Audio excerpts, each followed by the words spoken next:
La Cour constitutionnelle en République centrafricaine a rendu sa décision, celle d'annuler le décret présidentiel portant la mise en place du comité chargé de rédiger la nouvelle constitution. Ceci à la demande de l'opposition. Une décision qui semble satisfaire d'ailleurs cette opposition, mais met-elle un terme à ce processus initié par le peuple centrafricain? Sinon, de quelle marge de manœuvre disposent les partisans de la rédaction de cette nouvelle constitution?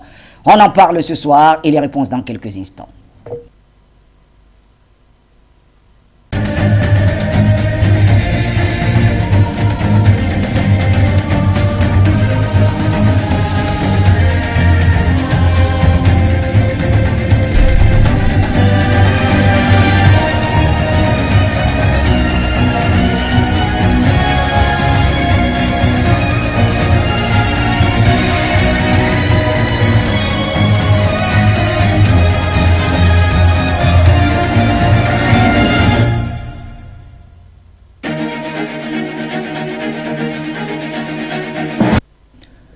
Bonsoir l'Afrique et bonsoir le monde. Bienvenue mesdames et messieurs à cette édition du Point sur l'actualité. Vous êtes bien sur les antennes de Foyou Média et vous nous suivez sur plusieurs plateformes. 96.3 FM pour ceux qui sont en radio. Et bien sûr, Facebook et YouTube sont également opérationnels pour vous, sans oublier les satellites Eutelsat et Amos. Et naturellement, vous avez téléchargé l'application Foyou et cela nous honore. Merci pour cette confiance. Vous l'avez lu, nous parlons de la RCA avec cette annulation du décret, en tout cas cette décision d'annulation du décret du président de la République portant réécriture de la Constitution.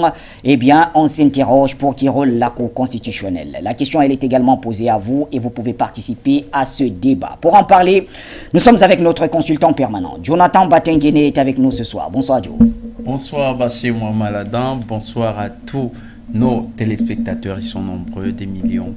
Bonsoir à notre cher père qui est là. Oui, il est déjà à l'antenne. Hein. On le voit déjà, le président Bandakani. Voilà, oui. Donc, bonsoir, grand frère. Bonsoir, papa. Bonsoir à tous ceux qui nous regardent, qui ont fait de ce programme culte. Bonsoir à tous les techniciens qui, tous les jours, veillent à ce que cette émission soit retransmise dans de très bonnes conditions.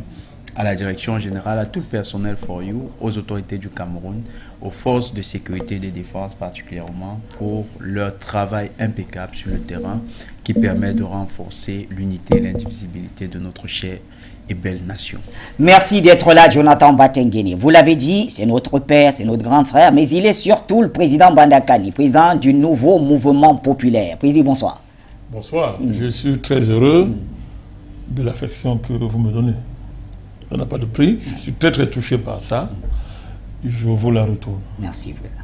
Vous la méritez. C'est un fils pour qui j'ai une affection particulière. Oui. Jonathan Batengene. Une affection d'abord pour ce qu'il est, en plus pour le travail qu'il fait. Oui. Il nous encourage beaucoup, nous ses aînés, c'est papa comme il nous appelle. Il nous encourage parce que nous savons que nous avançons, il y a la nouvelle génération qui est derrière. Il n'y a rien n'est plus rassurant que ça dans un combat. Oui. Toi-même, Bachir, merci beaucoup. Merci, merci beaucoup pour toute l'affection. Je salue tous ceux qui sont attachés à For You et à cette émission particulièrement. J'ai un regard particulier pour les techniciens. Oui, parce qu'on ne les voit pas. Les hommes de l'ombre. C'est nous qu'on voit. Oui, oui. Je voudrais saluer particulièrement les techniciens pour les efforts qu'ils font pour que nous soyons dans des commodités techniques au niveau des standards. Oui. Donc je salue tout le monde qui regarde For You. Merci, président Bandakani. C'est très, d'ailleurs, affectueux pour ces techniciens également que nous saluons aujourd'hui, signé Pierre et Brice Willy Fokou. Nous saluons la présence parmi nous, après quelques semaines d'absence liées au travail, de notre cher Suleiman Hamzat en duplex du Bénin. Bonsoir, Suleiman Hamzat.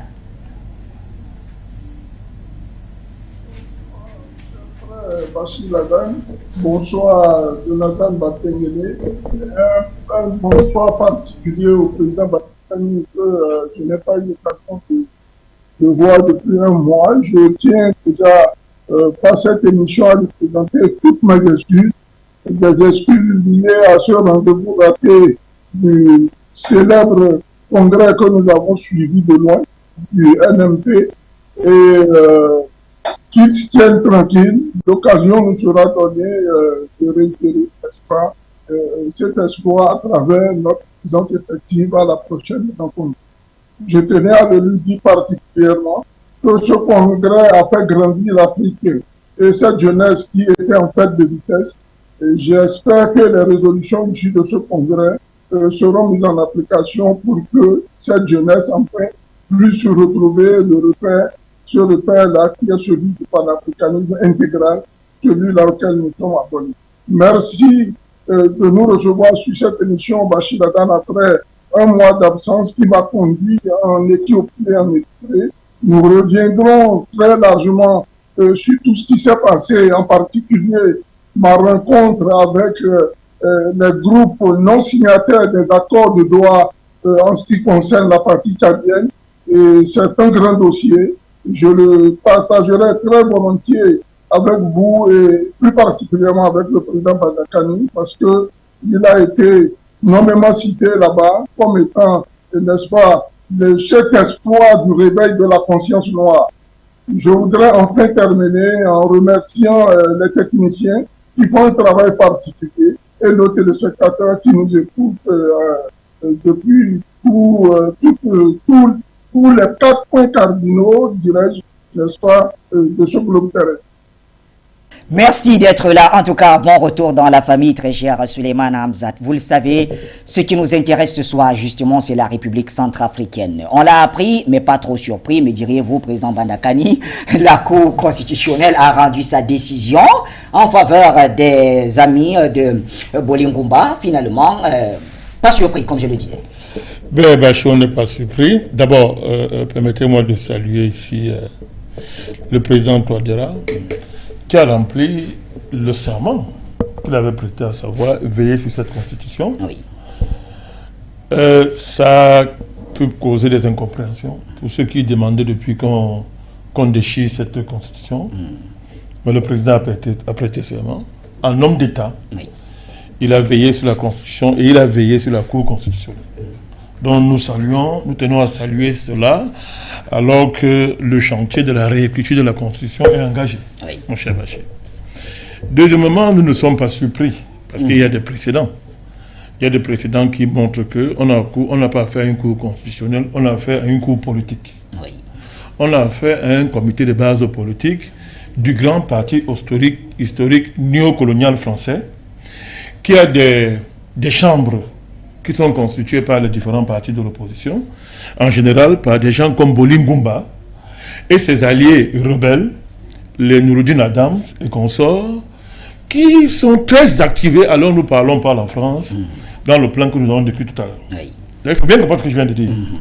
Cette Cour constitutionnelle, il y a longtemps qu'elle n'est pas une Cour constitutionnelle. C'est un parti politique. C'est un comité de base d'un grand parti politique, le parti historique néocolonial, qui opère en Centrafrique et qui est l'instrument de la France pour bloquer le destin de la Centrafrique. On peut l'appeler ça. Cette Cour constitutionnelle n'a jamais rien fait pour la paix en Centrafrique. Vous voyez qu'elle n'a pas empêché les Bozizé et consorts, c'est-à-dire ceux aujourd'hui qui déposent le recours, de déclarer la guerre au pays dans cette tentative de détruire la Centrafrique il y a quelques années. Je crois en 2013, 2000. Oui, Bozizé, la Cour 2013. Où était la Cour constitutionnelle? Elle a fait quoi? Où était la Cour constitutionnelle? Je ne reviens pas sur les événements du passé. De manière plus profonde, quelques aspects techniques, ce n'est pas ça qui est le plus important. D'abord, ce qu'on appelle le contentieux de constitutionnalité, qui est la raison d'être d'une Cour constitutionnelle. C'est-à-dire veiller, s'assurer que les lois, les décrets, les règlements, tout ce qu'on sort, sont conformes à l'esprit et à la lettre de la Constitution. Dans le cas d'espèce, est-ce qu'on fait, mon cher Bachir, est-ce qu'on fait la constitutionnalité de la Constitution? C'est-à-dire, une Constitution, on ne fait pas la constitutionnalité d'une Constitution. On n'ouvre pas le contentieux en constitutionnalité d'une Constitution. Mais on ouvre le contentieux de la constitutionnalité des lois et des règlements et décrets, qui sont l'objet même de la Cour suprême, de la Cour constitutionnelle. Il faut bien comprendre ce que je veux dire. C'est-à-dire qu'on est là dans une escroquerie qui a toutes les apparences de la constitutionnalité. Vous comprenez? Parce qu'on va dire que, ok, la mise en place du comité de réécriture est un acte réglementaire de l'État. Donc, peut faire l'objet d'une décision de la Cour constitutionnelle. Non, c'est une escroquerie. c'est seulement vrai en apparence. Dans le fond, l'enjeu ici, c'est la réécriture de la Constitution. Oui. C'est l'enjeu qui est ici. Donc, on ne peut pas instruire le procès en constitutionnalité de la Constitution dans son ensemble, dès lors qu'il est question de la réécrire. Il faut bien commencer cette affaire. C'est de cela qu'il s'agit. Je veux démontrer, ça c'est un argument purement technique. Je veux démontrer qu'on est là en face d'une escroquerie que la Cour constitutionnelle centrafricaine est en train de faire. C'est-à-dire que il ne s'agit pas ici d'une loi, d'un règlement, des décrets. Le projet en question ici, c'est la réécriture de la Constitution. Oui. C'est-à-dire que les parlementaires, parce qu'elle a convoqué le Parlement, le Sénat, des choses comme ça pour justifier la décision, le Parlement a son état réel. A dit au président, nous les représentants du peuple, nous t'autorisons d'engager la procédure là. Oui. C'est cela qu'il s'agit. Légitime. Oui. Le peuple, par ses forces vives, a dit au président, engage l'affaire là. Bon, la Cour constitutionnelle dit que ces différentes formes d'expression populaire ne sont pas constitutionnelles. C'est qui en soit un scandale. Hein? C'est qui en soit un scandale. Elle dit ça. Et donc, elle se permet donc, en se cachant derrière le fait que, en apparence, elle peut examiner la constitutionnalité du décret qui met en place le comité de réécriture de la Constitution, elle se base dessus pour déclarer anticonstitutionnelle les démarches. Mais c'est de la mafia, c'est de l'escroquerie. Parce que l'enjeu, c'est là, on veut réécrire une constitution. Donc, en fait, elle n'est même pas concernée. En fait, elle n'est même pas concernée. Mais elle s'est déclarée compétente pourtant cette cour. Non, mais elle s'est déclarée compétente l'autre jour. Vous avez oublié ce qu'elle a fait l'autre jour. Elle s'est déclarée compétente sur un projet de loi. Quelque chose qui n'existe pas. En violant sa raison d'être. Elle a jugé l'intention. Elle a jugé une rumeur sur Internet, sur un site. Elle en a fait l'objet. Ah, là, vous parlez du projet Sango. Très bien, oui, ça se fait lier. Ça veut dire que la Cour, selon vous, s'est déclarée compétente à juger un projet marketing. Voilà, pas une acrobatie, pas une acrobatie, c'est-à-dire qui est tout sauf juridique et constitutionnel. Elle s'est saisie de l'affaire. On n'était pas son objet, puisque sa raison d'être, c'est de juger des lois, projets de loi, votés par le Parlement et tout. Ce n'était pas le cas. C'est qu'il y a déjà une forfaiture qui démontre par là qu'on a affaire à un parti politique. C'est-à-dire sa présidente et les éléments de cette Cour constitutionnelle sont des partisans. Sont des partisans d'une dynamique politique qui est portée et qui est dirigée par la France. Il est important de rappeler ça, mon cher Bachir. Donc, quand je finis de dire ça maintenant, attaquons le vrai problème. Oui. À partir du moment où on considère que cette Cour constitutionnelle, c'est un parti politique, c'est un comité de base d'un parti politique, qui est le grand parti français, qui détruit la Centrafrique, on comprend ce qui se passe. C'est-à-dire que nous savons que les Ngumba, les Boli Ngumba et les autres, les délégués, les consorts, tous ce qu'on appelle l'opposition centrafricaine, les Nicolas Tchangaï, tous ces gens-là que je voudrais qualifier, cette racaille historique qui a détruit ce pays, n'est-ce pas, avec les Noureddin Adam, qui menacent depuis qu'il va marcher c'est Bangui. Noureddin Adam, voilà. Et ses complices d'autres rebelles, que la France a déjà préparé, n'est-ce pas, que la France a préparé et en train de faire pression sur le Tchad, sur le président tchadien, n'est-ce pas, de servir de base arrière. Si on laisse de côté leur base arrière historique du Soudan, c'est tout ce que vous imaginez. Donc, l'enjeu, c'est le grand plan qui est en cours et qui s'est manifesté à plusieurs reprises. Quel est ce grand plan, Bachir? On ne comprend rien à ce qui se joue à Centrafrique si on exclut ça du contexte général du monde. La Centrafrique a signé des accords bilatéraux avec la Russie. Oui. Pour l'État voyou français.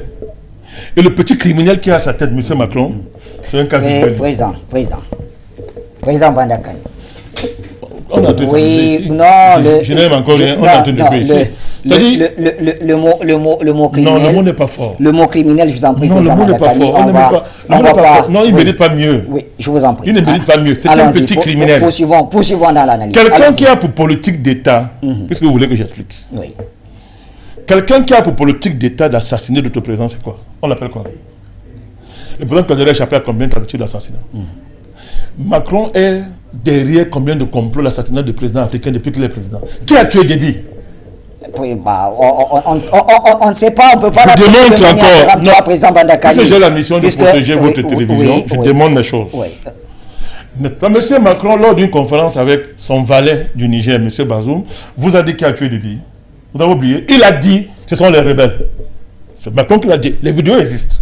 Macron a dit que ce sont les rebelles qui ont tué Déby. C'est le bon, les connaissent, c'était les rebelles du FACT. Pendant qu'il le disait, le chef du FACT était à Lyon. Donc, nous supposons donc que si M. Macron est président de la France, s'il le dit, c'est qu'il a tous les éléments pour le dire.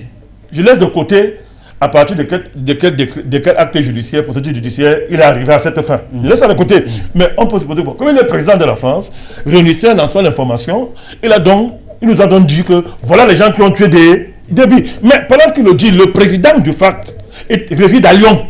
Il n'a pas été interpellé. Bon, pourquoi vous m'interdisez, moi, sur la base de mes informations, de dire que c'est lui qui a tué Déby? Et lui, vous l'autorisez, lui, à désigner les rebelles que lui l'a fabriqué, que le Quai d'Orsay et les médias mainstream français ont porté durant toute leur marche sur N'Djamena, vous vous rappelez à l'époque, et que la marche s'est arrêtée seulement quand Déby est mort. Et donc vous nous dites que la France je suis avec vous. Je démontre et que donc vous nous dites que la France serait à la manœuvre, donc... Elle n'est pas que serait, elle est à la manœuvre. Voilà. Je dis, mais depuis que je parle de ça, est-ce que quelqu'un m'a démenti? Moi, je parle de ça depuis un moment. Dès le jour où Déby est mort, le maréchal Déby est mort, j'étais avec vous sur un plateau. Je l'ai dit, non? Oui. Je l'ai dit. Que c'est Macron et le Drian qui ont tué Déby. Et la procédure par laquelle M. Macron décide de dire que ce sont les rebelles est la même procédure que moi j'emploie pour dire que c'est lui qui a tué Déby. Pourquoi vous choisissez donc de mettre en valeur ce que Macron dit et pas ce que moi j'ai dit? Donc c'est lui qui a tué Déby. C'est un assassin, mon cher. Alors du point de vue c'est un criminel. Du point de vue du président Bandakani, c'est ça. Moi et vous, nous sortons de Bangui, nous avons fait des enquêtes. Oui. Vous savez bien, M. Bachir, que nous avons les éléments. Oui. Notre enquête nous a permis d'accéder à des éléments concrets qui démontrent que le président Touadéra a échappé à plusieurs tentatives directes d'assassinat. Oui. Est-ce que l'affaire Guignolo, c'est une invention? Il venait faire quoi? Toutes les enquêtes démontrent qu'il venait tuer le président. Alors, comment faites-vous le lien donc entre ces tentatives? Je suis avec vous, c'est toujours vous qui avez la parole, rassurez-vous. Les autres nous écoutent, ils auront leur temps de parole. Ok. Comment faites-vous le lien avec ces nombreuses tentatives d'assassinat et justement la question de l'annulation du décret de président? Guignolo, ami du président Macron, voulait tuer le président. Mais c'est établi. On ne sait pas si M. Macron connaît Guignolo. Non, Guignolo, c'est son ami. C'est un militaire français. C'est un militaire, c'est l'armée française. Deuxièmement, moi et vous, nous savons que le président Touadéra a échappé à d'autres tentatives d'assassinat direct de la part de 4 militaires de l'armée française, Bachir. 4 militaires de l'armée française arrêtés à l'aéroport de Bangui quand le président rentrait protégé par un général qui s'est caché, disait qu'il allait en vacances. Le général qui dit la ministre, comme par hasard. Ce ne sont pas des histoires que nous racontons. Nous savons comment le président a échappé à un assassinat alors qu'il devait aller dans une église dans son pays et qu'à la dernière minute, comme Dieu veille, il a changé d'itinéraire. On l'aura battu là-bas. Donc ça fait 3 tentatives d'assassinat direct du président Touadéra, tentatives assumées, organisées, préparées par la France. Quand un président de la France a pour agenda politique d'État l'assassinat des présidents que nous tiennent en Afrique, c'est un assassin. Macron, c'est un criminel. Allez, président. Et nous attendons le jour où la réciproque va être mise en œuvre par les Africains, à savoir organiser son assassinat. Président Bandakani. Quand j'ai fini de dire ça. Oui, et nous chutons. Voilà. Je rappelle que c'est une analyse du président Bandakani. Donc, j'ai dit que c'est faux. Voilà, très bien. Moi qui parle, non? Oui. C'est Bandakani qui parle. Oui. Donc je dis donc ceci. Alors, le plan, c'est quoi? 1. Le président Touadéra a renoué des relations bilatérales avec la Russie, conformément à la constitution de la Centrafrique, de la RCA. Parce que la constitution centrafricaine actuelle permet ça. Elle permet ça. Le président Touadéra est dans une dynamique d'émancipation économique, politique, sociale et culturelle de son pays. C'est ça le projet Sangokwa. Oui. Et le monsieur, il est tellement homme d'État qu'il a soulevé un aspect qui ne regarde pas les accords qu'il y a la France à la centrale. Il n'a pas remis en cause les accords français. Oui. Bon, c'est fini. Ça a expiré naturellement. Maintenant, il a lancé le Sangokwa. Nous voyons, moi et vous, nous sortons de Bangui, nous connaissons tous les projets aujourd'hui qu'il y a à Bangui. La stabilisation de la sécurité, le pays est sécurisé à peu de 95%. Grâce au président Touadéra. Une fois qu'il y a la sécurité, on amorce le développement. Oui. Alors, Alors, directement donc, la France, qui a tout perdu, qui est en train de tout perdre, n'est-ce pas, décide de stopper le projet en se cachant derrière les manœuvres soi-disant de la Cour constitutionnelle. Bachir, je vous dis, à l'heure actuelle, vous savez que moi et vous, nous avons la preuve. C'est pas qu'on dit. Le président Poutine a failli être assassiné. Vous le savez. Oui. Voilà. Pourquoi on va assassiner le président Poutine? L'assassinat du président Poutine s'inscrit dans un plan vaste du camp occidental. Le camp occidental, qui connaît les conséquences de la guerre en Ukraine et ses répercussions géopolitiques mondiales, a décidé, en se cachant derrière la fausse offensive du drogué de Kiev, a décidé, n'est-ce pas, d'assassiner Poutine et, une fois Poutine assassiné une série de chefs de l'État, dont Touadéra, dont Assimi Goïta, donc le président Biya du Cameroun, il faut le citer, il faut le dire. Le président, donc, il y a un ensemble de présidents qu'on veut assassiner.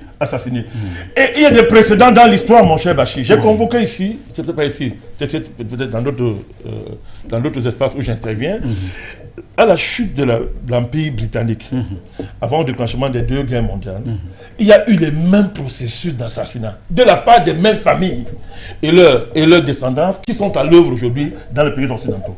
Donc, ce vaste plan-là culmine en Centrafrique par une démarche de la France visant à déclencher une guerre civile en plein Bangui. Alors nous parlons, toutes les cellules dormantes de la France à Bangui sont activées. Activées. Le but est clair, assassiner le président Touadéra et quelques 4 éléments des plus proches, mon cher Bangui. On peut citer? Vous voulez qu'on cite? Ok. Vous voulez pas que je cite? Ok. Ouais. On a les noms de ceux que la France veut assassiner.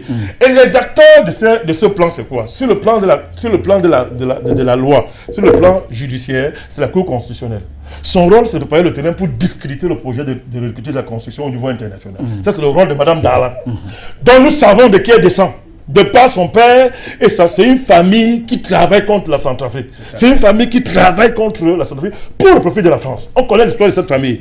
Sur le plan maintenant politique, le rôle de l'opposition, le rôle de l'opposition républicaine, c'est de préparer la guerre et l'assassinat du président et ses proches sur le terrain politique en boycottant tout ce qui est lié à la réécriture de la Constitution, qu'ils ont eux-mêmes liquidé hier en étant avec Bozizé. Et vous avez les Ngumba, les Bolungumba, les Tchangaï, toute cette Zakaïri-là, n'est-ce pas, qui se présente en acteur politique. Donc, actuellement, nous sommes à la phase où, n'est-ce pas, de discréditation de ce projet par la Cour constitutionnelle. C'est la séquence que nous venons de voir. Oui. Mais je chute, parce que vous me demandez de chuter. Oui. Le président va anticiper ça, non? Dans le discours d'installation du comité de réécriture... J'aurais aimé prendre ça. Ce discours? Oui, non, j'aurais aimé que vous abordiez ce pan au prochain tour de table. C'est vous le patron. Merci, président Bandakani. Eh bien, allons vers Souleymane Hamzat. Souleymane Hamzat, vous avez écouté tout comme nous et nos téléspectateurs les différents arguments utilisés par le président Bandakani pour mieux nous aider à comprendre cette décision d'annulation du décret présidentiel portant réécriture de la Constitution. Quelle est votre analyse là-dessus? Écoutez, l'analyse que je fais du rejet n'est-ce pas, du rejet, n'est-ce pas, de cette proposition de révision de la Constitution, est celle-ci. Il faut comprendre déjà qu'il y a des acteurs politiques en Centrafrique qui ne souhaiteraient pas voir le pays émerger de nouveau sur le plan politique. Mais la révision de la Constitution répond à un certain nombre de prérogatives. Ou vous le révisez par décret, comme le fait le président actuellement, ou ceux qui ont lu cette Constitution-là, ou vous allez vers un référendum. Et c'est prévu. Mais dans le cadre actuel, parce que jusqu'à là, moi j'ai parcouru tous les canards, je ne vois pas, n'est-ce pas, l'argumentaire valable qui a été, n'est-ce pas, proposé à la phase des députés qui puisse remettre en cause, n'est-ce pas, cette révision de la Constitution. Je me rends compte que les Centrafricains dits de l'opposition sont dans un complot qui ne dit pas son nom.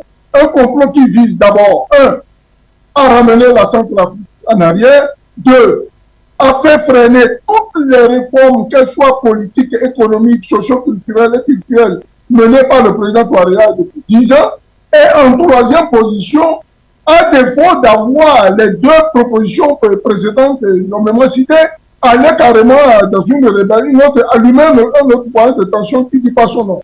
Mais détrompez-vous, les Africains d'aujourd'hui sont réveillés.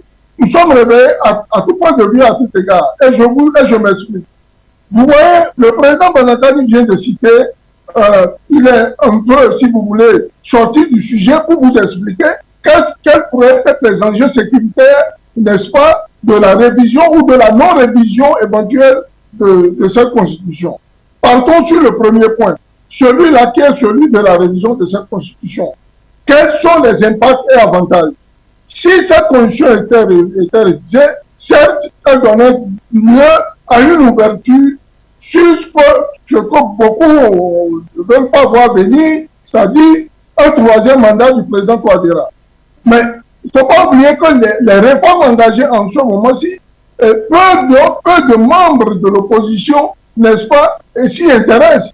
Ils sont plutôt dans le dilatoire, ils s'entendent sur leurs désaccords, ils sont complètement dans le néant, la tête dans les nuages, ils ne veulent pas voir ce pays-là émerger parce qu'ils perçoivent d'ailleurs des perdièmes, c'est connu. Et vous voyez, cher frère Bachir Laden, quand parfois le président Bandakani s'emporte dans des propos qui sont précis, concis et rigoureux, moi je l'appuie tout à fait. Je viens d'un pays, je viens d'Asmara, n'est-ce pas, en Érythrée, où j'ai eu à rencontrer la plupart des non-signataires sur le dossier sur le dossier du Tchad, ceux qui ont refusé d'aller à ce dialogue-là. Mais je rejoins entièrement le président Banakani sur le point que ces gens-là, je leur ai posé la question, moi, Souleymane Amdad, et j'assume mes propos. Je leur ai demandé, mais vous qui vous... Parce que sur le terrain, tous ceux que j'ai rencontrés là-bas étaient des gens dont le langage politique était lié au panafricanisme. Alors, si vous êtes tchadien panafricaniste, comment se fait-il que vous assassinez le président Déby? C'est la question que moi, Souleymane Amdad, je leur ai posée. Et pour ceux qui sont les responsables, mais des partis les plus hauts, ils m'ont répondu ceci. C'est vrai, nous avons combattu le président Déby. Nous l'avons même à un moment donné encerclé sur le terrain de combat, mais nous avons été surpris de savoir que sa mort ne vient d'aucun de ces groupes qui, à la dernière minute, là, l'entouraient sur le terrain. Alors, qui a assassiné le président Déby? Remontons à ce que m'a dit l'un d'entre eux. Il m'a dit ceci. Il dit, mais écoutez, est-ce que vous savez, côté du général Déby, il y avait, n'est-ce pas, un conseiller français. Le cas d'un conseiller français a rappelé l'actuel locataire du Tchad pour lui dire qu'il s'est produit un incident, il fallait qu'il revienne à la base. Il était environ, disons, selon leur dit, à 7-8 km de là au front. Alors, une fois revenu sur les lieux, il se rend compte de ce qui s'est passé et il se fait que la décision de succéder au maréchal Déby est prise par le président Macron sur appel de ce conseiller-là qui se trouvait à quelques mètres de la dépouille du maréchal. Alors, interrogeons-nous, sommes-nous fous pour ne pas comprendre ou sommes-nous idiots pour ne pas voir clair? C'est vous dire que aujourd'hui, il y en a qui ont combattu le président Déby et qui refusent sa mort parce que, revendiquant le fait que le président Déby a été abattu par la France. Alors, si le président Bandakani tient de tels propos, moi, je ne peux que l'appuyer sur la base de ce que j'ai entendu. J'ai entendu, j'ai des audios, ces gens-là sont prêts même à venir même témoigner sur vos plateaux parce qu'ils étaient sur le terrain de combat. Moi, je les ai rencontrés. J'en ai rencontré en Éthiopie, j'en ai rencontré à Asmara. C'est vous dire que, quelque part, faisant, n'est-ce pas, la conjugaison vers la révision de la Constitution, on se rend compte que, de nouveau, le président Touadéra, après tous les exemples que vient de citer le président Banakani, dans le cadre de ces éventuelles tentatives d'assassinat, continue de faire l'objet d'une traque sans merci. Vous voyez? Donc, cela veut dire que non seulement le complot, il est politique, parce qu'il faut l'empêcher de réviser la Constitution, mais sa tête est mise à prix, comme un vulgaire voyou. Mais il s'agit là de quelqu'un aujourd'hui qui fait, n'est-ce pas, fierté à l'Afrique, qui donne un sens, n'est-ce pas, patriotique à son peuple, qui d'ailleurs est tombé dans les rues pour réclamer la révision de sa constitution. Et je vous rappelle, elle ne date pas de Touadéra, elle date depuis Bozizé, la révision de la constitution. Donc, c'est vous dire quoi, vous chutez, il faut qu'on arrête avec les invectives. Aujourd'hui, et je vous assure, la jeunesse africaine a les moyens de se déplacer pour enquêter. Ça a été mon cas. J'ai été entendre, parce que je suis un fervent, vous le savez d'ailleurs, du feu maréchal. Vous savez combien de fois nous sommes attachés à cette personne. Nous savons qu'est-ce qu'il a pu faire pour l'Afrique, même si tel et tel que d'autres ne sont pas d'accord avec sa posture panafricaniste. Nous savons ce qu'il a pu faire dans les derniers moments de sa vie. D'ailleurs, ce qu'il a fait emporter, n'est-ce pas, dans sa tombe. Mais rassurez-vous, le décès du maréchal ne restera pas chose inapte. Nous allons fouiller jusqu'au dernier document. Nous retrouverons celui qui l'a fait, parce que selon les dires de certains, celui qui aurait même actionné la détente n'est plus de ce monde. Il se trouverait, paraît-il, sur la base des renseignements, et je vais le vérifier bientôt. Il était au Mali. Du Mali, il a été déporté sur le terrain par des moyens que nous connaissons. Et au cours de cette nuit-là, qui a été fatale à tous les cas de l'Afrique, on a perdu un grand homme. Je voudrais enfin chuter pour demander aux autres Africains de rester debout et droit dans leurs bottes. La Constitution n'est pas une Bible. Elle mérite d'être révisée. Il faut y aller. Auquel cas, le pays sera soumis à toutes sortes, n'est-ce pas, d'invectives sur le plan politique. Les différentes démarches menées par le président Touadéra n'avanceront pas.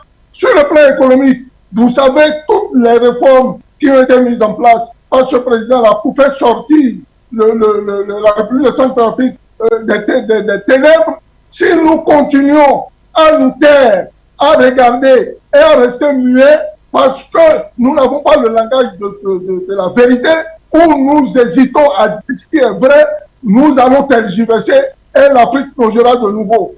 Il va falloir se réveiller, c'est le cas. Et monsieur président Banakani, vous avez mon appui indéfectible en la matière. Et sachez que partout où vous passerez, pour mener ce combat-là pour l'Afrique, sachez que vous n'êtes pas seul. Et je vous rappelle, je l'ai dit tantôt, vous êtes entendu en Érythrée, vous êtes bien écouté en Éthiopie. Donc sachez que vous êtes une voie référentielle par laquelle aujourd'hui l'Afrique se réveille. Nous ne baisserons pas les bras. Merci Suleiman Hamzat. Je retiens donc que vous avez demandé à nos frères centrafricains de rester debout droit dans leurs bottes. Et donc, la Constitution, dites-vous, n'est pas une Bible. Elle mérite d'être révisée ou réécrite. Jonathan Batengeni, est-ce que cette décision de la Cour constitutionnelle met un terme au processus de réécriture de la Constitution? Vous savez, Bachir Mohamed Adam, on avait donné une chance à Madame Danielle Dalan, de pouvoir continuer à servir son peuple en écrivant l'histoire. D'ailleurs, dans l'émission d'hier, l'opportunité lui était donnée soit de sortir par la petite porte ou d'entrer par la grande porte dans l'histoire de la Centrafrique.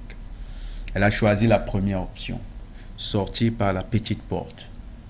Et c'est ce qui permet de répondre à votre question. L'opportunité ne s'arrête pas avec cette décision du Conseil constitutionnel. Déjà que la Constitution la charte constitutionnelle de transition prévoit que l'ensemble des dispositions qui sont prises s'appliquent dans le cadre de la transition et restent en place jusqu'à un certain temps.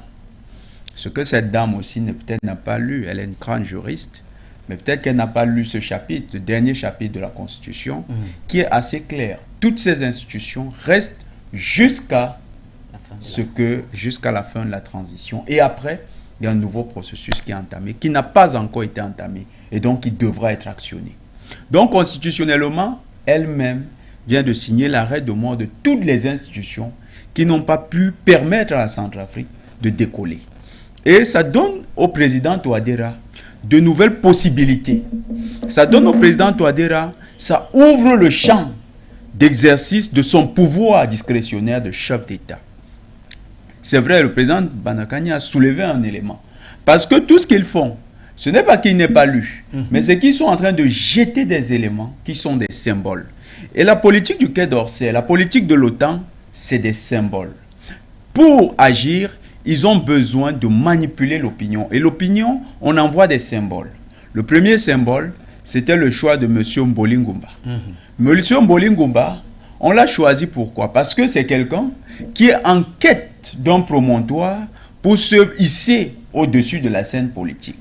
Qui n'avait jamais reçu, quand vous regardez, il a mené une vie plate, une vie transparente, dans le sens où il n'y avait aucun élément, ni en bien ni en mal, qui pouvait l'illustrer auprès de la population. Il n'avait pas de militant, il était comme ça, un homme affable, un leader sans leadership. C'était un peu le genre d'individu qui crée son parti politique et là dans la mallette.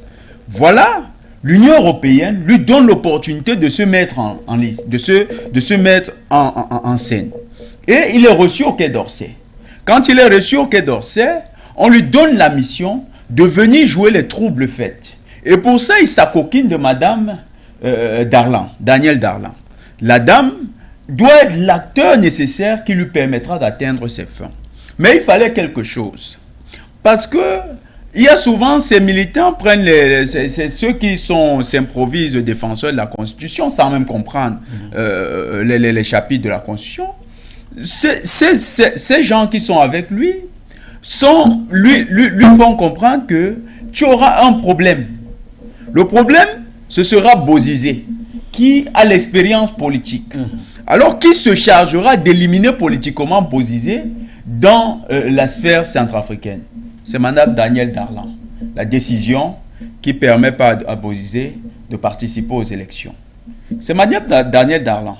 C'est elle qui construit le leadership de M. Mboli Ngumba. C'est pourquoi hier nous insistions là-dessus. Cette relation incestueuse est très dangereuse. Madame Darlan va d'abord écarter M. Bozizé qui est un concurrent sérieux. Elle sait que si Bozizé est là, Mboli Ngumba ne pourra pas s'exprimer. Et donc il faut l'éloigner. Le deuxième qui partira et qui va libérer l'espace, c'est Dologele. Au terme de l'élection où il est perdant, il va être attiré par les services secrets français jusqu'à ce qu'il s'exile en France et on va laisser donc Mboli Ngumba, il a le champ libre. Ce dernier aujourd'hui veut se présenter comme étant un acteur majeur de la vie politique centrafricaine. Pourtant, monsieur Bachir Mohamed Ladan, vous étiez là-bas. Vous avez vu un peu ce que représente Mboli Ngumba. Je ne pense pas qu'à une élection même de maire de Bangui, il pourrait seulement grappiller le poste de conseiller municipal. La preuve, il a compéti à ces élections plusieurs fois. Il n'a même pas pu être élu conseiller municipal sous Bozizé. C'est comprendre la platitude de l'individu. C'est ce type d'individu donc à qui le Quai d'Orsay a laissé miroiter qu'il sera le leader de la Centrafrique de demain. Et donc, Mme Darlan, qui est dans ce plan, est passée à une nouvelle phase. Elle a utilisé sa position. Elle a surtout été l'acteur qui a permis d'influencer les votes. Et elle a laissé miroiter à beaucoup de membres de la Cour constitutionnelle des postes que l'Union européenne lui a déjà écrits sur un papier. C'est donc la preuve que dans cette affaire, ce n'est pas le peuple centrafricain qui est en train de s'exprimer. Parce qu'il ne faut pas que les téléspectateurs, il ne faut pas surtout que l'Afrique, l'opinion publique africaine, croient que le peuple centrafricain soutient cette bande d'opportunistes et de petits larbins qui s'est constitué à Bangui.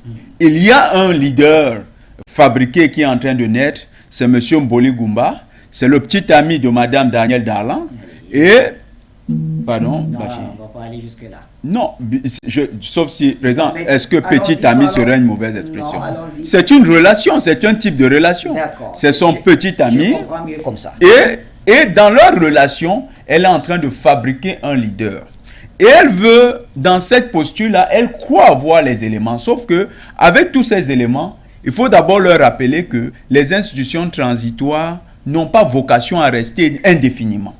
Sauf que dans leur logique, et nous comprenons aussi pourquoi la France n'a pas du mal embobiner ses prétendus leaders. Vous voyez qu'une juriste capée de son niveau se fait très amadouer aussi facilement, alors qu'elle aurait pu prendre le test constitutionnel et se rendre compte qu'il y a une entourloupe et elle sera finalement coincée.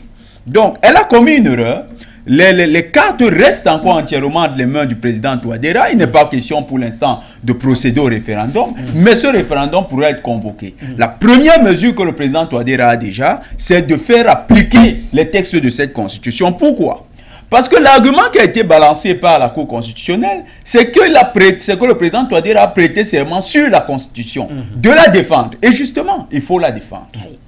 La constitution prévoit qu'il y a des institutions transitoires, il faut toutes les dissoudre pour procéder, pour aller vers des institutions qui reflètent la nouvelle Centrafrique, qui n'est plus une Centrafrique en guerre. Dans ces arguments, la Cour a laissé savoir que il était impossible de modifier et de réécrire cette constitution avant la mise en place du Sénat, par exemple. Je crois que c'est dans l'article qui parle du Sénat, dans l'article qui parle du Sénat, l'article, le chapitre qui parle du Sénat, le chapitre précise bien que l'Assemblée nationale joue le rôle de Parlement jusqu'à ce que le Sénat soit mis en place. Donc il n'y a aucune contradiction avec l'inexistence du Sénat. Vous voyez que si vous avez des juristes de cette rame-là, vous êtes un pays qui est... Article 5, la révision de la Constitution ne peut être opérée qu'après la mise en place du Sénat en application des articles 151 et 152 de la Constitution. Tout à fait, c'est une très bonne disposition, sauf que plus loin, il y a un article qui vous répète que pendant que le Sénat n'est pas encore mis en place, le Parlement, l'Assemblée nationale joue le rôle du Sénat. Donc, l'article complète cet autre article et ne met en question nullement l'Assemblée nationale dans ses compétences. L'Assemblée nationale est compétente pour agir en l'absence du Sénat. Le Cameroun a existé sans le Sénat pendant longtemps et plusieurs compétences qui étaient reconnues au Sénat ont été jouées par l'Assemblée nationale. Ça a souvent existé dans certains pays. Article 7, je vous lis ici, toujours dans la décision de la Cour. Une loi constitutionnelle de révision de la Constitution adoptée par le Parlement ne peut à elle seule contrevenir aux dispositions intangibles contenues dans l'article 153 et de la Constitution. Tous ces articles ne peuvent pas remettre en question ceux de la Constitution eux-mêmes, qui disent que c'est des institutions transitoires, qui cessent lorsque les institutions définitives sont construites. Donc, pour qu'on parvienne au stade supérieur, il faut donc que le président élu, tel que la Constitution le reconnaît, procède à un réaménagement des institutions, qui remettent les institutions au niveau constitutionnel qui était prévu. Si le Conseil constitutionnel ne s'était pas rendu compte que ces articles également étaient écrits, eh bien il est temps qu'ils aillent chercher leur constitution et avec les juristes du président Touadéra, ils vont devoir échanger. Mais les échanges ne vont pas être longs parce que le président Touadéra, il n'a pas le temps d'attendre qu'il soit distrait par des débats superfétatoires. Il doit passer à l'action. Et l'action, c'est de dissoudre l'ensemble des institutions de la transition et de passer à un cap supérieur. Le Parlement, par contre, lui, il est déjà un Parlement qui correspond, c'est une Assemblée nationale, parce qu'il y a eu les élections dernièrement. Maintenant, il faut changer simplement la Cour constitutionnelle elle-même. Il faut modifier la Cour constitutionnelle, parce qu'elle n'est pas encore une Cour constitutionnelle définitive. Elle est encore dans les dispositions de la Cour constitutionnelle transitoire. Donc, il faut procéder à un réaménagement des institutions et la réécriture de la Constitution est différente de la révision de la Constitution. On ne peut pas exister avec une charte de transition éternellement. Mais quel est ce définitivement provisoire qui veut être inventé du point de vue juridique? Il n'y a qu'en Centrafrique qu'on peut entendre des choses pareilles. Si vous avez vu la France démanteler ce pays, le défragmenter, le saccager dans toutes les pièces, en plusieurs pièces, c'était essentiellement parce que vous aviez ce type d'intellectuels, des intellectuels de pacotille, des intellectuels incapables d'interpréter des textes qui sont devant eux et qui se faisaient amadouer par des prétendus sachants qui venaient de France et de Sorbonne. Mais non, cette infériorisation du soi par ces Centrafricains, c'est ce qui a prêté le flanc à la guerre. Aujourd'hui, le président Touadéra est dans une avancée. Il doit continuer sereinement. Il va dissoudre simplement les institutions de transition et il va décider de monter d'un cran. Pour le cadre qui a été créé par l'Union européenne, la France et ses affidés sur le territoire centrafricain, c'est très simple. Monsieur Bolingumba, est-ce qu'il veut être élu? S'il veut être élu, dans le cadre des nouvelles élections qui seront organisées, lorsque la nouvelle constitution prendra corps, il pourra se présenter. Et là, on verra bien dans le challenge politique s'il a de la consistance. Parce que s'il n'a pas de la consistance, sa place est au quartier. Et au quartier, ils doivent se faire moins bruyants. Soit il devient leader de la société civile. Et là, il peut défendre peut-être les droits des consommateurs, les droits de... Ou il reste dans le cadre purement politique et il arrête de se faire accoquiner. Parce que dans les nouvelles dispositions de la Constitution, attendez Bachir, c'est très important. Oui, allons-y, ne sortons par là. Il faudra bien que des articles pour préserver la souveraineté de la Centrafrique soient prévus. Des articles spécifiquement pour la souveraineté.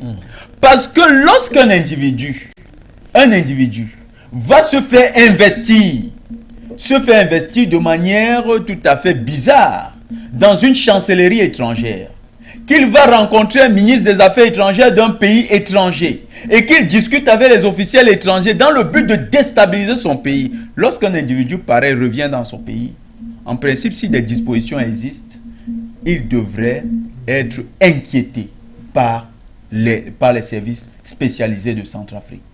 C'est ce qui devrait être fait. Et il faut que la Centrafrique arrive à ce niveau. Parce que M. Bozizé, qui a reçu les agents secrets de la France au Tchad pour créer cette rébellion, vous n'allez pas dire que cet homme devrait être un jour compétent encore pour prétendre à une position en Centrafrique. Il faut des articles pour protéger la souveraineté de la Centrafrique. Il faut aussi des articles pour protéger la nationalité centrafricaine. Parce que Madame Darlan, nous sortons par il y a un gros contentieux qui se posera. Elle ouvre un gros contentieux entre la Centrafrique et ses binationaux. Elle ouvre un gros contentieux. Elle amène les Centrafricains qui ne sont pas métissés à se poser les questions sur le patriotisme des binationaux. Parce que si les binationaux sont incapables de défendre la souveraineté de la Centrafrique, en ce moment, les Centrafricains eux-mêmes devraient réfléchir à des lois qui leur permettent de protéger la nationalité centrafricaine. Merci Jonathan Batengene. Le standard, il reste ouvert. C'est vrai qu'on a à peine une trentaine de minutes. Ça nous aidera. On prendra quelques appels et on fait, pourquoi pas, un autre tour de table avec nos invités. Allô, bonsoir. D'accord, la ligne, ça grisaille un tout petit peu. Ne prenez que des appels qui sont vraiment audibles, s'il vous plaît, pour ne pas ternir un peu notre émission. Président Badakani, pendant ce temps. Alors, quand je vous reprenais la parole, vous aviez un mot à la bouche, vous avez dit le président avait tout anticipé. Avant ça, je reviens sur l'escroquerie de la Cour constitutionnelle. D'accord, allons-y. Tout à l'heure, je vous ai démontré comment on ne peut pas ouvrir un procès de constitutionnalité de la Constitution. Oui. C'est impossible d'ouvrir le procès de la constitutionnalité de la Constitution. Là, c'est la première escroquerie. Oui. Bon, comme ils sont malins, ils ont joué un bottent en touche. Ils disent la judiciaire estime que la procédure est illégale, aucune position de prévoir la transition entre l'ancienne Constitution et la nouvelle. Là encore, il y a une escroquerie. S'il n'y a pas de disposition, elle se base sur quoi pour juger? Ah, d'accord. Ça dit s'il n'y a pas de disposition... Oui, elle se base sur quoi pour juger? Je vous comprends. Elle se base sur quoi? Sur ses humeurs et ses interprétations partisanes des politiciennes. Alors, elle ajoute que la procédure est prématurée. Ce n'est pas un argument, je te dis que ça. Ça, c'est une position politique. Constitutionnellement, c'est même dit que c'est comme ça. C'est une position politique. Je vous reviens, donnez-moi 2 minutes. Je vous en prie. Galoseli, bonsoir, cher ami. Oui, bonsoir, monsieur Ladan. Bonsoir à tous les téléspectateurs de For You Média et à vos invités. Nous constatons aujourd'hui que la ligne est très mauvaise, mais on va essayer d'y aller. Oui.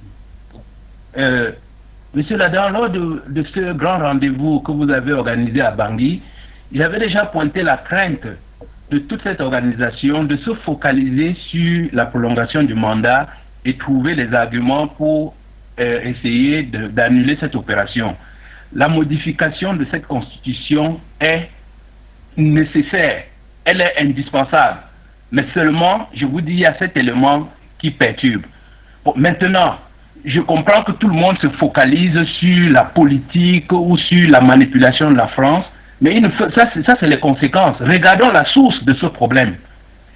Tout pays qui utilise le franc CFA ne peut pas gagner une élection ou contre l'avis de la France. Par quoi ces gens ont été manipulés? C'est des valises d'argent de franc CFA. Même si on organise les élections en Centrafrique, avec le franc CFA, c'est le candidat de la France qui sortira vainqueur, avec l'aide de la MINUSCA ou de la MINUSMA, parce que c'est eux qui vont venir certifier le résultat du vainqueur, et celui qui va prononcer les résultats aura la plus grosse valise de franc CFA. Qui fabrique les francs CFA? C'est la France. Tant que nous restons dans ce cercle où celui qui est le nerf de la guerre, c'est la France, parce qu'on dit l'argent c'est le nerf de la guerre. Si c'est la France qui détient votre monnaie, vous ne pouvez pas imposer vos désirs à la France. C'est impossible. Donc je demande au président Touadéra de se focaliser sur la sortie du franc CFA, parce qu'une fois qu'il va créer la monnaie de la République centrafricaine, ce sera impossible d'aller corrompre tous ces parlementaires, tous ces notables qui prennent leur valise d'argent pour sortir des décisions complètement incompréhensibles contre l'avis du peuple. Donc c'est pour ça que j'insiste toujours, je dis, tout pays de la zone franc CFA qui veut s'en sortir doit d'abord commencer par se débarrasser de cette monnaie. Merci de m'avoir écouté. Alors, s'il n'y a pas un autre appelant calé, on revient vers le président Vandakani pour le laisser aller jusqu'au bout de sa réflexion. Président. Bon, rapidement, j'évacue l'intervention de notre brillant et excellent ami. Oui, Gallo. Les panafricanistes ont déjà réglé la question de la prolongation des mandats. C'est réglé cette affaire. Les vrais panafricanistes ne parlent pas des choses comme ça. Un pays est libre de prolonger les mandats indéfiniment ou pas. Ça dépend du contexte intérieur. Deuxièmement, le président Touadéra a justement engagé la sortie du franc CFA.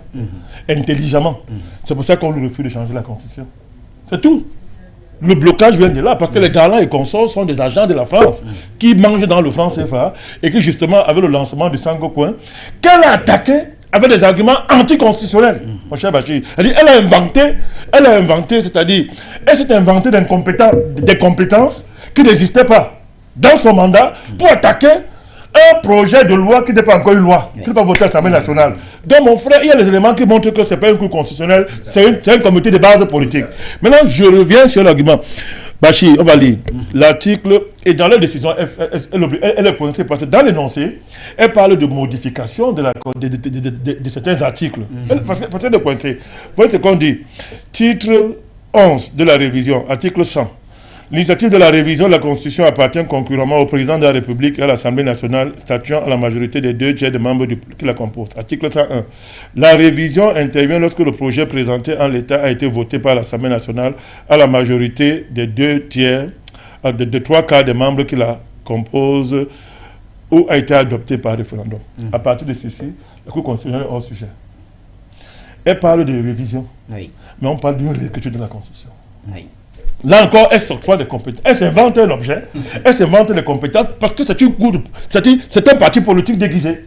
Parce qu'il ne s'agit pas d'une révision de la Constitution ici. Il s'agit d'une réécriture de la Constitution. Donc, sur cette base-là, elle est hors jeu, elle n'est même pas concernée.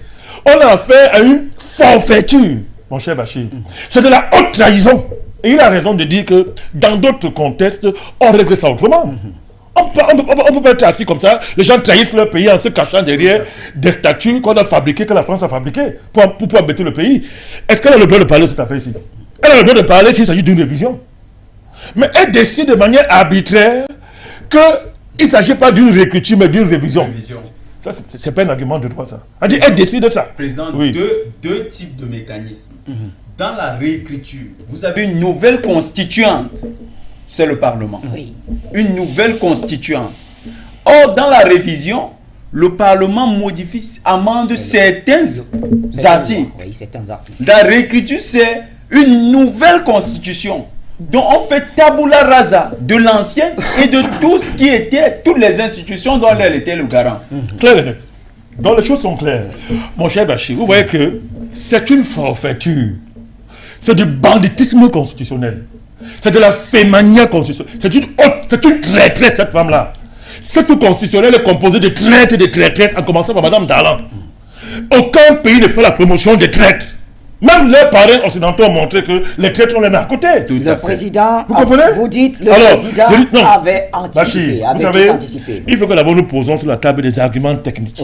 Parce qu'on va dire qu'on fait la politique. On démontre que la Constitution, là, c'est dont elle a l'objet. Si elle parlait de révision, si s'agissait d'une révision, Mme Dalan serait dans son rôle. Mais comme on connaît qu'elle est vendue à la France, elle serait dans son rôle.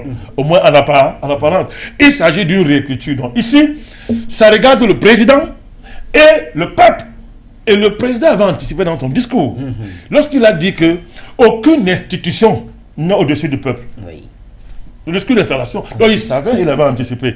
Donc mon cher Bachir, quand il y a une crise aussi profonde entre l'exécutif et une institution aussi importante du pays qu'une cour constitutionnelle, on va vers le peuple.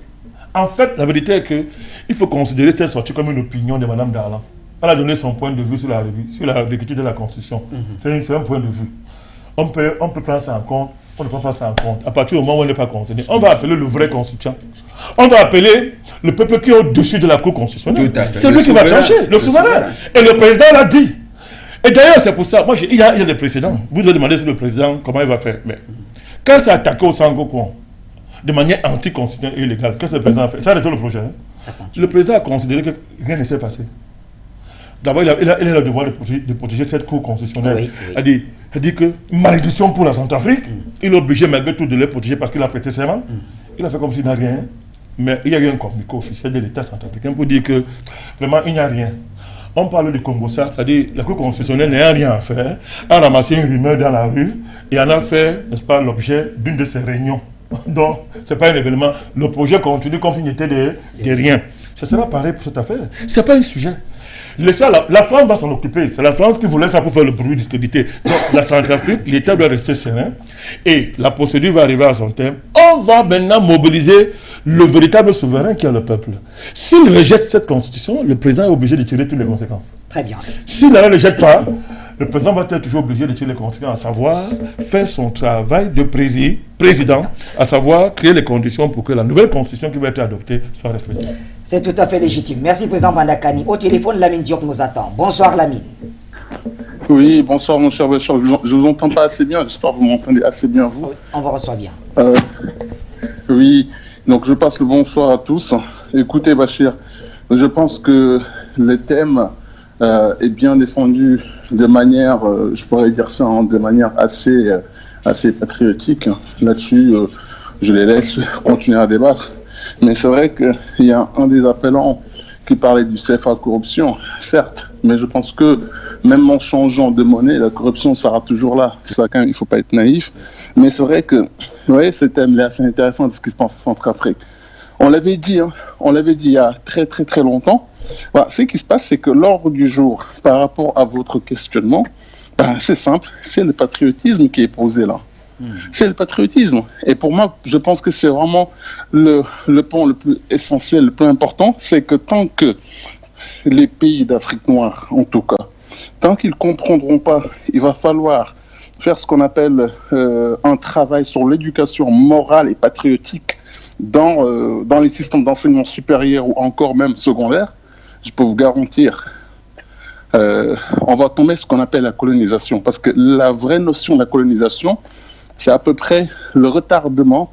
C'est retarder en fait l'échéance à un individu à se remettre en question sur sa conscience patriotique et autonome.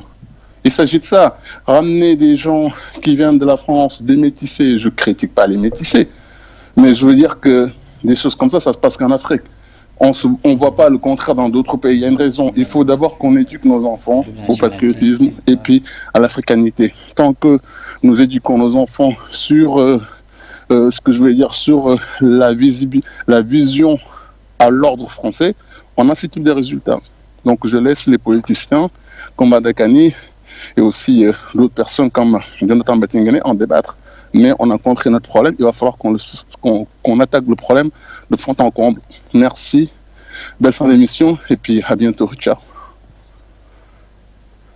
Pour la contribution. La plus centrafricaine de nous tous nous appelle, c'est Marie Poto. Bonsoir Marie Poto.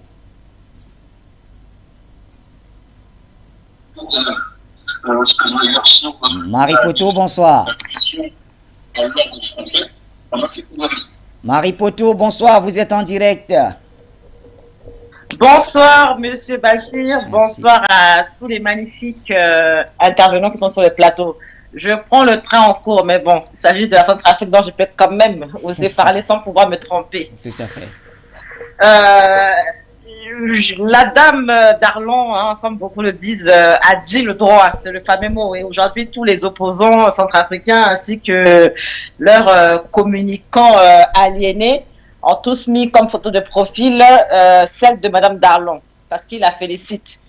Ils reconnaissent qu'elle a dit le droit, ils reconnaissent que sa décision est correcte.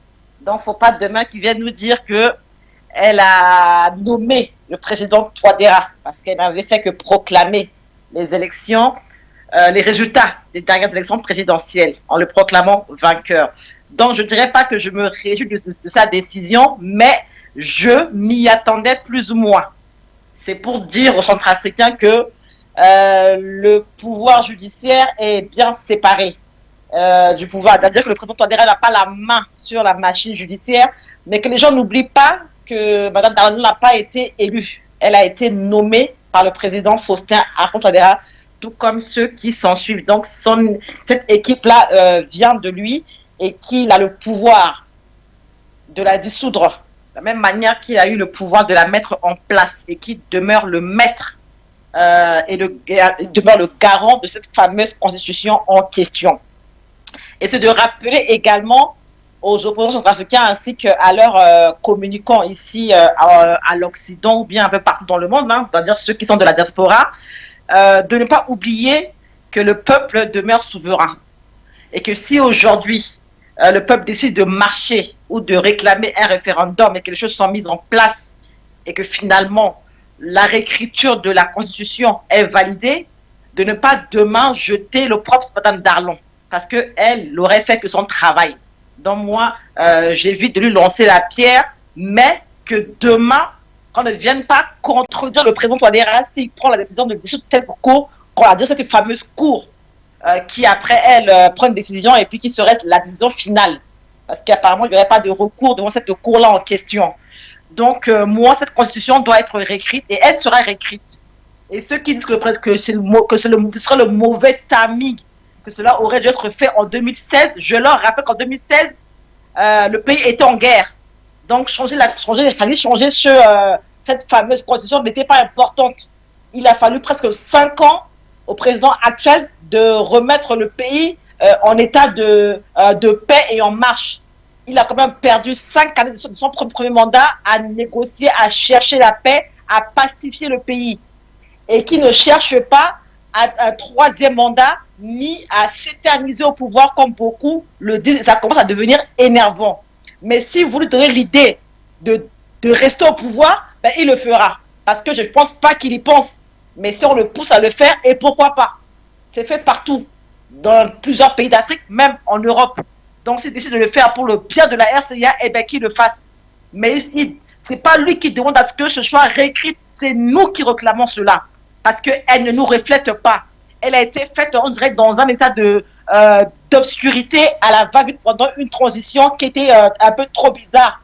Peut-être avec l'accord, certainement avec l'accord de la France, était de Laurent Fabius et d'autres qui étaient constamment en RCA.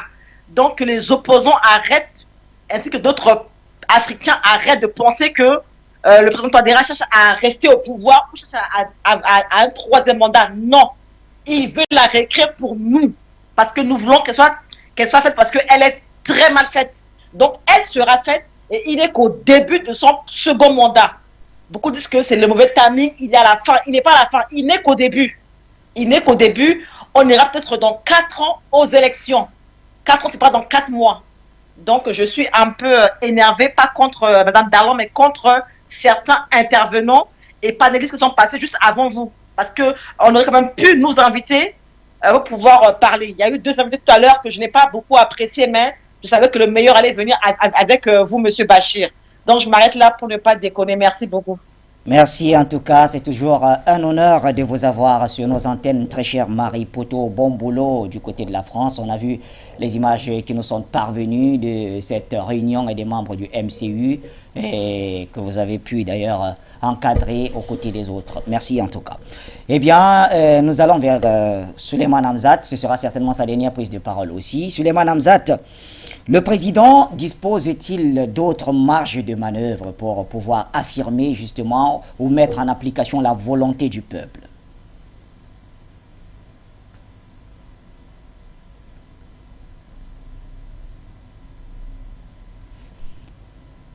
Le micro de Suleiman n'est pas ouvert, me semble-t-il.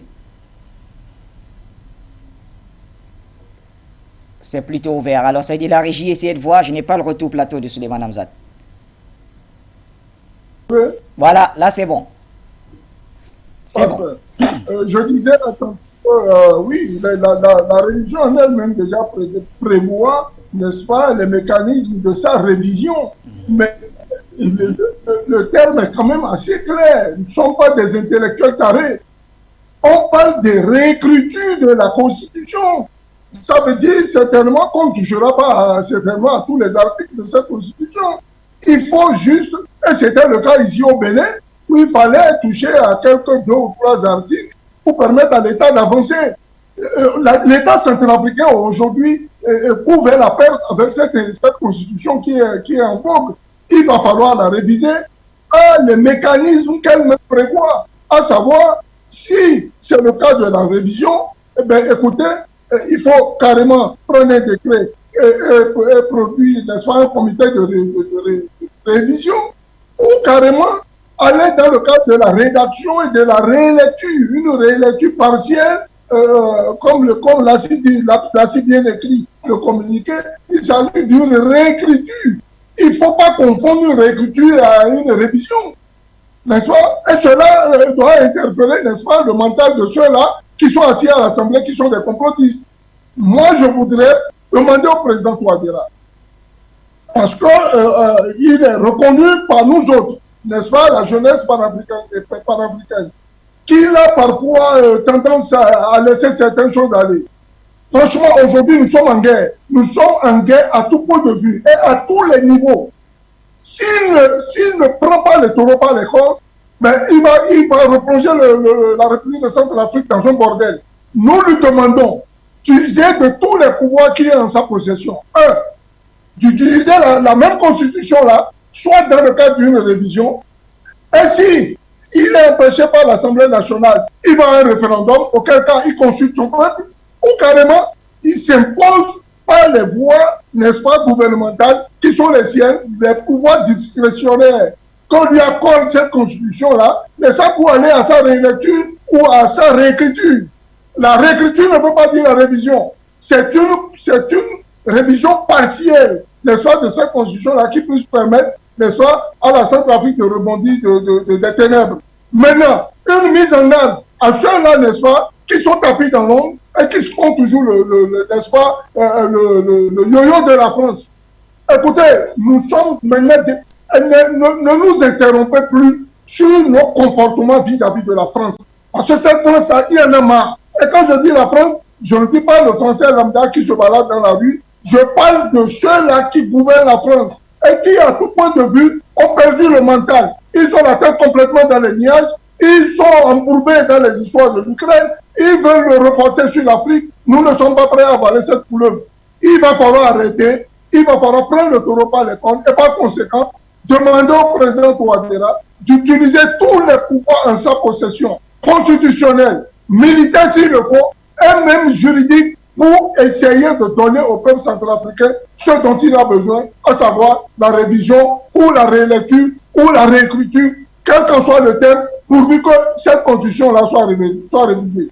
Tel est ma part de vérité et je lui apporte mon soutien indéfectible. On vous retrouvera demain dans le cadre de l'international pour naturellement épiloguer sur cette thématique avec à ses côtés aussi la 77e Assemblée générale des Nations Unies qui a eu pour inviter le sommet parallèle de la CEDEAO. On y reviendra. Merci à vous et surtout bonne prière. Jonathan Batengene, c'est vous qui avez la lourde tâche de refermer cette édition certainement. D'accord. Donc, donnons quelques minutes au président. Je voudrais, avant qu'il ne ferme le débat, Bachir, je voudrais quand même rappeler que il faut quand même rappeler dans ce pays que lorsque la Séléka arrive au pouvoir, il y avait une constitution, non, mon cher Bachir? Oui. Qu'est-ce qui s'est passé? Moi, je ne réponds pas aux questions. Vous avez raison, c'est nous qui répondons. Oui. Suspension de elle a été suspendue. Et monsieur, il s'appelait qui? Dotoja, s'est autoproclamé chef de l'État. Oui. Nous sommes le 24 mars 2013. C'est ça que je veux par là dire. Je veux par là dire qu'à partir du moment où une cour constitutionnelle se transforme en comité de base politique et s'illustre par la défiance systématique contre l'exécutif, mon cher Bachir, on va arriver à une situation où on va lui rappeler que à un moment donné, quand on arrive à ce niveau, c'est le rapport de force qui va s'imposer. C'est-à-dire que l'État, n'est-ce pas, a le moyen de sauvegarde en dernière instance des intérêts supérieurs de la nation. Ça relève du pouvoir du chef de l'État. Oui. L'intérêt supérieur de la nation. Surtout lorsque vous avez tous les éléments de droit qui démontrent que la Cour constitutionnelle est dans la forfaiture. Oui, est dans la forfaiture. Là, maintenant, c'est totalement démontré. Elle est dans la forfaiture. Il faut que le président utilise les moyens légaux et dernière instance qu'on lui donne, n'est-ce pas, le pouvoir exécutif, n'est-ce pas, pour sauver l'État. Très bien. La Centrafrique est dans une telle situation. Et laisser maintenant les parrains qui sont derrière, qu'ils sortent et que le monde entier le voit, à savoir la France et sa MINUSCA. Merci, Président Bandakani. Alors, en définitive, Jonathan Batengeli. Le Conseil constitutionnel la Cour constitutionnelle vient de donner au président Touadéra les coudées franches pour finalement sortir la Centrafrique ou bien le Centrafrique d'un carcan bureaucratique qui n'existe qu'en Centrafrique. Un président qui est contresigné. C'est unique dans le monde. Même la plus haute démocratie libérale dans le bloc de l'OTAN, les États-Unis, ne connaissent pas ce mécanisme de contre-signature. Un président de la République, j'ai vu un document dernièrement signé par un haut respect, par le président de la République, et qui était contre-signé par le ministre de l'administration. C'était même le communiqué de nomination des membres de la commission de réécriture de la Il y avait 3 signatures. J'étais un peu scandalisé de voir qu'à la fin, la dernière signature, c'était le ministre. Il y avait 3 signatures là-dessus. C'est un peu bizarre comme système. Vraiment, le Centrafrique devrait sortir de ses lourdeurs administratives.